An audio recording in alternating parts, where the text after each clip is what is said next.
Madame Villanova, vous avez redéclenché un appel, Madame. Des coups de fil comme celui-ci, les agents téléalarmes du Centre de traitement et de régulation des appels de Mété en reçoivent près de 250 par jour. Preuve que le dispositif fonctionne à plein régime en Haute-Savoie. Lancé il y a près de 30 ans, le service téléalarme permet à ses bénéficiaires de contacter 24 heures sur 24, 7 jours sur 7, la plateforme centrale en cas de problème. Je pense que ça les rassure. Dans un premier temps, ils se sentent en sécurité. Et je pense que c'est beaucoup plus rassurant aussi pour la famille ou les intervenants qui sont autour, qui sont du souci pour ces personnes. Savoir, te dire que si elle chute ou si elle se sent pas bien, elle va pouvoir appuyer sur un bouton et il y aura toujours quelqu'un qui va lui répondre. Et on pourra lui envoyer aussi une autre personne. Un chiffre pour symboliser la bonne santé du dispositif.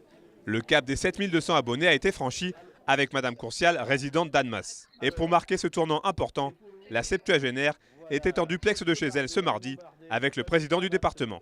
Plus que jamais, la téléalarme a trouvé sa vocation. Notre objectif, ce n'est pas de remplir les places à la maison de retraite. D'ailleurs, nous n'en avons pas suffisamment. Vieillir n'est pas une malédiction.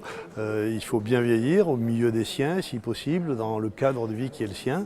Mais au bout d'un moment, on a besoin d'assistance matérielle, d'assistance humaine, sociale, solidaire, etc. La concrétisation pour le département d'une vraie politique de maintien à domicile en sécurisant les personnes âgées, dépendantes ou handicapées.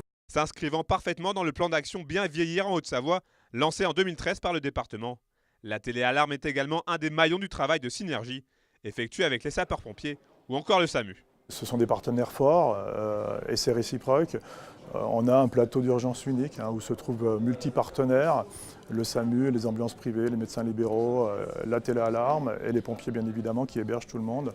Mais c'est un joyau départemental, c'est un bijou. Ça permet, c'est vraiment ce qui nous permet de faire un bel outil départemental de service public. La téléalarme est un dispositif qui avance avec son temps en matière de technologie.